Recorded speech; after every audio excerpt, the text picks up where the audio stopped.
Oi, eu sou a Anália. Eu sou o Henrique. E eu sou o Jefferson. Nós somos estudantes de filosofia e hoje estamos aqui com o Jefferson para conversar um pouco sobre o trabalho de conclusão de curso dele. E a pergunta inicial, que nós costumamos fazer é como você chegou no tema, né? No seu caso, é filosofia para criança. Diante de tantos temas, que o curso de filosofia proporcionou a você, por que você escolheu justamente filosofia para criança? Então foi engraçado porque vou contar um pouco das minhas experiências com crianças e trabalho na igreja, trabalhos pastorais. E tudo começou com esse envolvimento, porque eu sou seminarista, acho que a Anália ia falar isso, a gente já antecipa algumas coisas. Sou seminarista da Diocese de São José dos Campos e antes de entrar para o seminário, eu trabalhava como catequista, ministério para crianças, grupo de oração para crianças. Então meu envolvimento na área infantil, sempre educando de alguma forma, ou religiosa, catequética nesse sentido, sempre foi muito forte. Além do envolvimento com a música, não que eu seja músico, mas sempre tive coral com crianças, onde eu ajudava também. Então, sempre tive um envolvimento com crianças nessa área educacional, embora dentro da igreja, de uma forma religiosa. Eu queria fazer na área filosófica, isso desde do propedêutico, quando eu entrei no seminário, algo relacionado à criança. Inclusive, o meu primeiro projeto, no propedêutico ainda, foi Ministério para Criança. Eu explicando o que acontecia no Ministério para Crianças, que é um grupo de oração para criança. Depois vim para a filosofia e notei que, isso foi comigo também, que pouco se gostava de filosofia. Nas escolas, as crianças, os jovens não se identificam com filosofia. Inclusive, a nossa sala de aula na faculdade, a maioria é seminarista e está lá por obrigação. Os leigos que estão por vontade são poucos. Então, ou seja, o interesse pela filosofia foi se perdendo. Então, uma das motivações que me fez foi, poxa, por que as crianças e os jovens não se interessam por filosofia? Porque eu, como seminarista, estou aqui por obrigação, devido à formação, não me interessei tanto pela filosofia. E hoje eu vejo que é uma matéria necessária, que é muito interessante, que ajuda no nosso crescimento intelectual, no crescimento pessoal. Mas por que isso não é desde do princípio da educação? Desde jovem eu me interessar por algo desse tipo. E me motivou a falar o quê? No sentido, o primeiro projeto foi falar de maneira fácil para as crianças ou para os jovens, porque eu achava que a filosofia, a sua linguagem era muito complicada. Então, talvez, o que me barrava na filosofia, eu não entender os textos filosóficos. Então, eu pensava dessa forma, de como que eu vou falar de maneira fácil para que os jovens comecem a gostar de filosofia. Mas aí eu entrei em linguagem, e linguagem é Wittgenstein. Mais complicado ainda. Mais complicado ainda. Aí, numa conversa com o Marcelino, que é um seminarista também da nossa diocese, ele falou assim, olha, você quer fazer algo nesse sentido de filosofia com crianças, para jovens? Por que você não vê Matteo Lippmann, que ele é um filósofo que trabalha nessa área? E foi aí que surgiu a luz do meu trabalho de filosofia para criança no tema de conclusão de curso. Porque, agora contando um pouquinho da história do meu autor, que eu dediquei o trabalho, ele é professor de lógica, ele é graduado também em filosofia, e ele via muita dificuldade nos jovens, onde ele dava aula na universidade, em entender a matéria da lógica. E por um raciocínio simples, assim, eles não conseguiam abstrair. Eles ficavam travados, não conseguiam desenvolver o raciocínio, e ele começou a analisar no seu percurso ali de aula que o problema não era ele na matéria. Por mais que ele fazia dinâmicas, faziam várias atividades para motivar, eles não conseguiam ainda desenvolver. O problema estava anterior. Ele foi voltando nos processos e viu que na educação primeira já não se motivava tanto o pensar, o que até meu trabalho fala, que é o pensar bem de Matteo Lippmann, porque ele tem uma teoria do pensar bem para viver melhor. Não é uma teoria, é uma proposta que ele fala, uma proposta filosófica diferente, que você motiva a criança a pensar bem para no decorrer da vida ela viver de uma forma melhor. Então isso me veio como uma luva assim, no que eu já pensava. Então, ou seja, o problema de não gostarmos talvez da filosofia, não desenvolvermos o pensamento mais habilidoso, esteja no começo da educação. E aí eu comecei a adentrar nesse espaço da filosofia de Lippmann. Perfeito. E então, você começou o seu TCC e qual é o percurso que você faz no seu trabalho? Primeiro capítulo, enfim, qual o caminho que você segue? Primeiro capítulo eu trato da vida do Lippmann, como ele chegou, esse pequeno relato que eu coloquei da sala de aula que ele teve, como foi o percurso, então está no primeiro capítulo, sobre ele, sobre as aulas, sobre a sua metodologia, como ele chegou nela, como que ele teve a ajuda de uma filósofa também chamada Anne Sharp, que ajudou também na construção dessa filosofia para a criança, e coloca o que é o raciocínio para Matthew Lipman, né? Como que ele chega nessa forma de raciocínio para a criança. Então esse é o primeiro capítulo.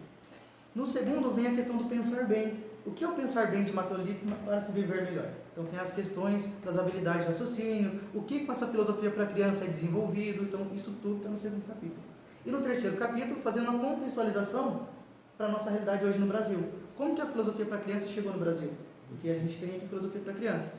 Né? E como é desenvolvido, como é a educação hoje, né, no Brasil, em filosofia para a criança e o ambiente educacional. E como a filosofia para a criança poderia ajudar no quadro nosso brasileiro de educação. Então esses são os 3 passos, né, do meu TCC, os 3 capítulos. Eu e o Jefferson discutimos bastante sobre esse tema, e uma coisa que eu questiono ele desde o início, né, quando ele estava iniciando aí no processo de gestação do projeto dele, é que eu estudo um pouco de filosofia e vejo que é uma área assim, muito complicada. Até mesmo ele falou sobre a problemática da linguagem, muitas vezes hermética, e aí eu questionei para ele assim, e faço esse questionamento agora também, como que eu consigo colocar para uma criança que ainda não tem uma capacidade cognitiva tão elaborada, com temas e com problemáticas tão profundas que a filosofia traz. Ou seja, em linhas gerais, como fazer filosofia para a criança? A gente tem que partir do pressuposto, o que é filosofia? Né? Filosofia é o saber em pensar, o saber, né, o saborear, a pensar. E a criança tem disso desde o começo. O Lipman tem uma frase muito interessante, que eu até comentei com a Anália uma vez, que ele fala assim, que a gente descobrir quando a criança começa a pensar, era a mesma coisa que você perguntasse para o embrião quando ele começa a ser pessoa. Né? Por mais que você faça estudos, não tem como a gente identificar quando o embrião se torna uma pessoa ali. Né? As suas células, isso é comprovado, porque é muito minucioso. O pensar na criança é dessa forma também. Então ela começa a pensar desde muito cedo, não tem dados específicos. O que a gente confunde quando você faz essa pergunta, que a gente já entrou em vários conflitos, é que eu quero levar a minha filosofia, a nossa forma de filosofar, no universo da criança. E é diferente, por quê? A criança ela vive no mesmo mundo que nós, só que a maneira de ela enxergar o mundo é um pouco diferente. Essa é a questão. A criança ela faz a filosofia, ela filosofa, só que na maneira dela, no jeito de ela ver o mundo. Né? Então... Uma coisa que eu acho bastante, que encontra bastante com isso também, é que muitas pessoas colocam a filosofia como sendo aquele tender ao conhecimento, buscar. E se tem uma coisa que a criança faz é perguntar, é buscar, não é? Pode ser que não encontre, enquanto criança não vai encontrar nada muito, muito complexo mesmo. Mas não deixa de ser, eu concordo que não deixa de ser. Eu convivo bastante com crianças e olha, eu nunca vi alguém mais perguntador que criança. A gente pergunta pouco perto deles. O Matthew Lipman ele fala isso mesmo, que os porquês, né, e por isso que ele defende até a ideia de que a criança ela tem uma fase, né, de quando começar a fazer realmente filosofia. Né, porque às vezes ela não tem um pensar muito desenvolvido, como você colocou, para começar a raciocinar de uma forma mais lógica. Embora ele beba da fonte de quem? Antes de perguntem, né, dos autores que eu utilizei, ele é muito, se eu posso usar a palavra devoto, mas ele é seguidor de John Dewey, né, que ele também defende essa questão do pensar ainda na infância, do pensar de uma forma mais democrática. Você começa a ensinar a democracia desde criança. Né, ele aprendeu isso na igreja, ele era protestante, né, evangélico, e ele aprendeu isso na comunidade religiosa. Ele via os pastores ali, a comunidade religiosa, ainda quando criança, que era tudo organizado, falou, nossa, então a democracia começa a ser estudada aí. Então, se eu incentivar as crianças também nesse sentido, elas vão crescer com um pensar mais democrático. Sim. Depois ele também pega a questão de Vygotsky, né, que Vygotsky vai falar aqui na questão da cultura, onde a criança se desenvolve no ambiente que ela está com a linguagem. Né? Então, Lipman também pega essa questão bastante de Vygotsky, embora tenha também a questão dos estudos de Piaget, né, das fases de idade, tem tudo isso, mas ele tende mais para o lado de Vygotsky. Eu li que você cita um pouco Paulo Freire também. Qual que é a relação que você estabelece? O Paulo Freire, ele é aqui do Brasil, né? Então é engraçado que é um pouco contemporâneo essa questão. Porque o Lipman ele faz a filosofia para criança em 1974. 74? O Freire é mais ou menos nessa época também, se eu não me engano um pouquinho até antes. Sim. E ele vem no congresso no Brasil para conversar com o Paulo Freire. Por quê?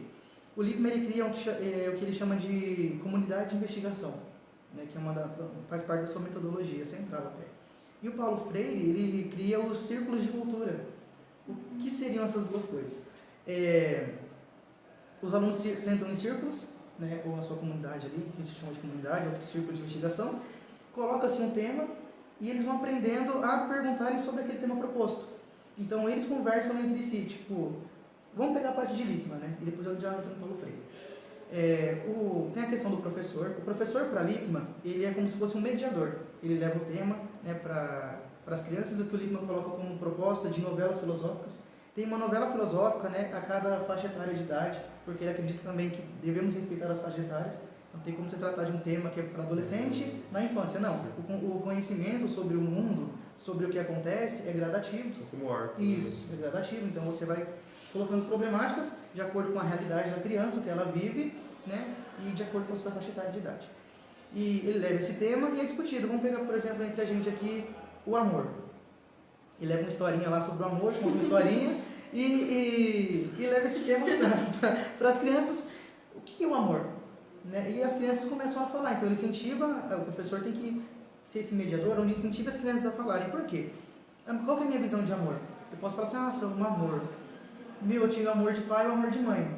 Para mim, o amor é uma coisa muito boa, assim, tal, de pai e mãe. Mas às vezes o Henrique não, ele teve uma experiência de amor diferente. Supondo a Anália, por exemplo, isso é um exemplo, que a Anália não tem pai e não tem mãe, foi criada pelos avós. Então a questão do amor, por exemplo, paterno, para ela vai ser diferente, o amor materno é diferente. Um amor misturado com ódio, por exemplo, né? Sim. Um pai que bate. Né? Bate por amor, tipo assim, eu tô batendo porque eu te amo. É umas questões que constroem na criança um tipo de raciocínio, um tipo de pensamento sobre aquele assunto. Então, quando ela expõe isso, por exemplo, eu só tinha a minha visão de amor de mãe e de pai de uma forma diferente, com abraço e carinho. Você teve uma visão de amor meio que na palmada. Eu começo a reconhecer, poxa, não só existe a minha visão de amor, a visão do Henrique também é válida. E a visão da Nária também, de amor também é válida. Então, eu, como só tinha uma visão, agora tenho 3. Então, isso começa a construir o raciocínio da criança no pensar. Ela tinha uma visão de amor, escutando as outras crianças, ela começa a ter mais visões, e assim começa a expandir o seu conhecimento das outras coisas no mundo, sabe? E o fato dela fazer esse raciocínio já é filosofar. Já é fazer filosofia. Mas esse método também iria para estudos de coisas mais práticas e objetivas, por exemplo, matemática. Paulo Freire defende que sim.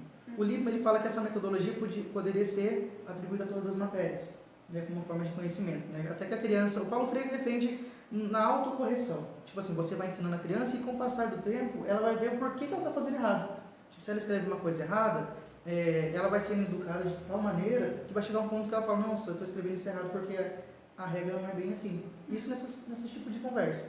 O Lippmann também defende um pouco isso, só que é um pouco diferente.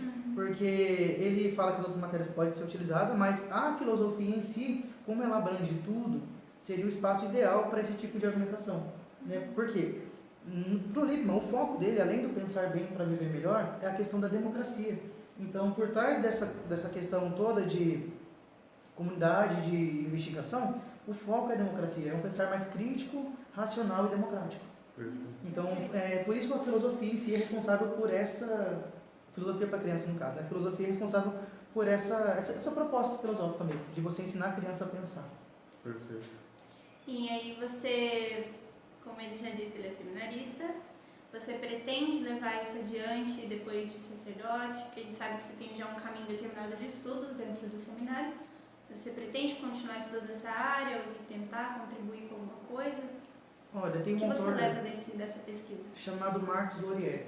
Marcos Laurieri, junto com outro autor que eu não lembro o nome ao certo, ele fez essa metodologia para a catequese. Ah, legal. Então, ajudou muito porque foge um pouco do espaço, né? Quadradinho, todo mundo um atrás do outro, porque a Anne Sharp, que é amigo do Lippmann, né? e que ajudou a construir seu pensamento em filosofia para criança, ela fala que ninguém conversa com as costas de ninguém. Então, quando você coloca os alunos um atrás do outro, eles não têm contato.